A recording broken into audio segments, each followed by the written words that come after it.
તો રાજકોટમાં 15 કલાકમાં 4 વ્યક્તિઓની હત્યાથી હાહાકાર મચ્યો। રાજકોટના પ્રદ્યુમનનગર પોલીસ સ્ટેશન વિસ્તારના CLF ક્વાર્ટરમાં 30 વર્ષીય યુવકની છરીના ઘા ઝૂકી હત્યા થઈ। યુવકનું કમલ મુડિયા હોવાનું ખુલ્યું છે। આ ઉપરાંત સમગ્ર મામલાની જાણ થતાં ડીસીપી ક્રાઇમ સહિતના ઉચ્ચ અધિકારીઓએ ઘટના સ્થળે પહોંચી આરોપીને ઝડપી લેવા કવાયત હાથ ધરી। ત્યારે હાલ તો તહેવારો પર શહેરમાં ગુનાખોરી વધતા દિવાળીનો તહેવાર એ લોહિયાળ બન્યો। જામ ટાવર ચોક પાસે એક હત્યાનો બનાવ બન્યો છે, જેમાં કમલ બિપિનભાઈ મુલિયાણા કરીને વ્યક્તિ છે, એની કોઈ અજાણ્યા શખ્સોએ છરી મારી અને હત્યા કરવાનું ધ્યાને આવેલું છે। અમારી તમામ ટીમ તાત્કાલિક સ્થળે પહોંચી ગઈ છે અને જે આરોપીઓ છે એને પકડવા માટે લોકલ પોલીસ સ્ટેશન LCB DCBની ટીમો કાર્યરત છે। તો નવસારીમાં ફટાકડા મામલે ભાજપ અને કોંગ્રેસ સામસામે। વાંસદાના ઉનાઈ ગામે ફટાકડાની દુકાન બંધ કરાવવા ધારાસભ્ય અનંત પટેલ રસ્તા પર ઉતર્યા હતા।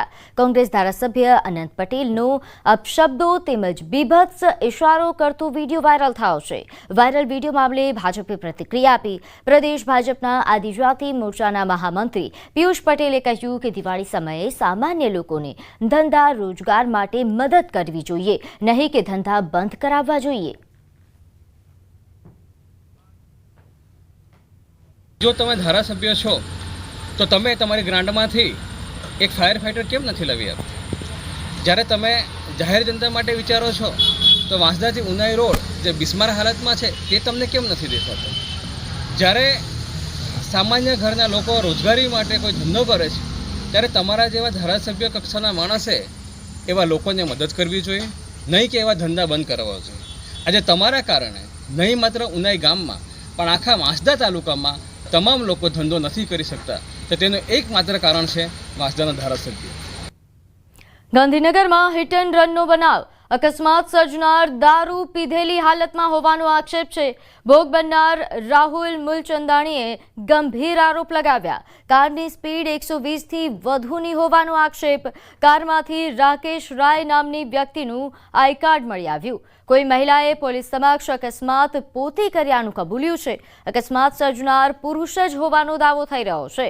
NIFTના સિક્યોરિટી ગાર્ડે પણ કહ્યું કે કાર ચાલક પુરુષ હતો।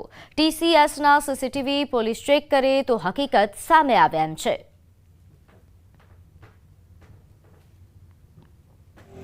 ગજીરોથી હું ઘરે જતો હતો અને હાઈટેક બાજુથી 120થી 130ની સ્પીડે એક એક્સ્ટર ગાડીએ મને ટક્કર મારી હતી અને એ ભાઈ ફૂલ પીધેલી હાલતમાં હતો અને એના પછી મારી ગાડીને ટક્કર મારીને એ રોંગ સાઈડ જઈને બીજા એક એક્ટિવાવાળાને રોંગ સાઈડમાં એ એક્ટિવાવાળાને એને ગાડી ઠોકી છે અને પછી ત્યાં જઈને એરો TCS આગળ ગયો છે અને એને પછી ગાડી રિવર્સ મારીને એરો નિફ્ટ કોલેજ આગળ જઈને એરો ભાગી ગયો છે। એ માણસ બે મહિલાઓ આવી છે અને એમણે એવું એક્સેપ્ટ કર્યું છે કે અમે જ ડ્રાઇવિંગ કરતા હતા અને અમે ડ્રિંક કરેલું છે। તદ્દન ખોટી છે। મારા જોડે પ્રૂફ બી પડ્યું છે કે જેન્ટ્સ આવ્યા હતા અને હું હોપ રાખું છું કે પોલીસ TCSના કેમેરા, G0ના કેમેરા, G2ના કેમેરા બધા ચેક કરવામાં આવે અને જેન્ટ્સ જ નીકળશે માણસ। અમદાવાદના સરખેજમાં 15 વર્ષની સગીરાની હત્યાનો પોલીસે ભેદ ઉકેલી કાઢ્યો। પોલીસે મુખ્ય આરોપી અજય ઠાકોરની ધરપકડ કરી।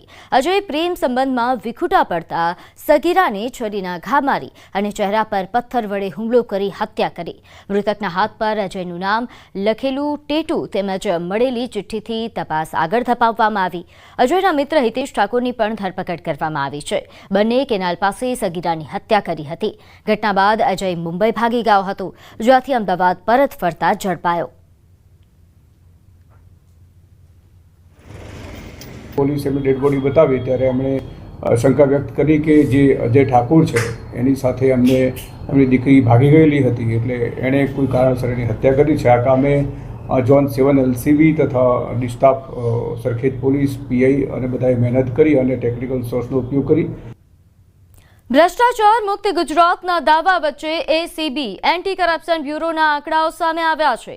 વર્ષ 2021થી 2025 સુધી ACBમાં ભ્રષ્ટાચારના કુલ 954 કેસ નોંધાયા છે, જેમાં સૌથી વધુ કેસ 2023 અને 2024માં નોંધાયા। ચાલુ વર્ષે પણ અત્યાર સુધીમાં 169 કેસ નોંધાઈ ચૂક્યા છે। તો એસીબીની ટોલ ફ્રી હેલ્પલાઇન નંબર પર સૌથી વધારે ફરિયાદો નોંધી છે કે ભ્રષ્ટાચાર વિરોધી દાવાઓ થઈ રહ્યા છે, પરંતુ તે વચ્ચે એસીબીમાં જે પ્રકારે ભ્રષ્ટાચારના કેસ વધી રહ્યા છે, ઘણા સવાલો ઉઠાવી રહ્યા છે. સૌથી વધારે ગૃહ વિભાગ સામે ભ્રષ્ટાચારનો આરોપ. એસીબી દ્વારા 1064 જે ટોલ ફ્રી નંબર છે એનો પ્રચાર પ્રસાર કરવામાં આવે છે. આ ઉપરાંત અમે ડિજિટલ પ્લેટફોર્મ ઉપર પણ અમારો પ્રચાર કરીએ છીએ અને તેના માધ્યમથી પણ અમે લોકોને કે જે અત્યારે સોશિયલ મીડિયામાં જે યુવા વર્ગ છે એને જાગૃત કરવા માટેના પ્રયત્નો કરીએ છીએ. વિભાગવાર ભ્રષ્ટાચારના કેસમાં સૌથી વધુ ગૃહ વિભાગ અને ત્યારબાદ પંચાયત અને મહેસૂલ વિભાગ આગળ છે. છેલ્લા 5 વર્ષમાં એસીબીએ કરોડો રૂપિયાની અપ્રમાણસર મિલકત કબજે કરી છે. જો કે વધતા આ આંકડા એ સાબિત કરી રહ્યા છે કે સરકારી નોકરીને કમાણીનું સાધન માનનાર બાબુઓ સામે એસીબી સતત કાર્યરત છે, છતાં ભ્રષ્ટાચાર અટકવાનું નામ નથી લઈ રહ્યો. છેલ્લા 5 વર્ષમાં એટલે કે 2021 થી 30/9/2025 સુધીમાં કુલ 954 ગુના નોંધાયેલા છે. તેમાં વર્ષ 2021માં 173, વર્ષ 2022માં 174, વર્ષ 2023માં 205, વર્ષ 2024માં 231 અને વર્ષ 2025માં સપ્ટેમ્બર મહિના સુધીમાં 169 ગુનાઓ નોંધાયેલા છે. ભ્રષ્ટાચાર સામે જંગ લડતી એન્ટી કરપ્શન બ્યુરોને ટોલ ફ્રી હેલ્પલાઇન પર મળેલી અનેક ફરિયાદોમાંથી નોંધપાત્ર સફળતા મળી છે. માત્ર ફોન કોલ જ નહીં, પરંતુ સોશિયલ મીડિયા પર મળતી જાણકારીના આધારે પણ એસીબીએ કાર્યવાહી કરી છે. કેસોની સંખ્યા સૌથી વધારે છે, પરંતુ તેમાં જે લાંચની રકમ છે એ બહુ નહિવત હોય છે, જેવી કે 500 રૂપિયા, 1000 રૂપિયા, 5000 રૂપિયા, 10,000 રૂપિયા. અને કેસો વધારે હોવા છતાં એને જે રકમનું વોલ્યુમ છે એ ઘણું જ ઓછું છે. આમ જો ભ્રષ્ટ વિભાગોમાં જોવા જઈએ તો મહેસૂલ અને શહેરી વિકાસ વિભાગ એમાં લાંચ લેવાનું પ્રમાણ એટલે કે લાંચની રકમનું પ્રમાણ છે એ સૌથી વધારે છે. જૂનાગઢ જિલ્લાના ગ્રામ્ય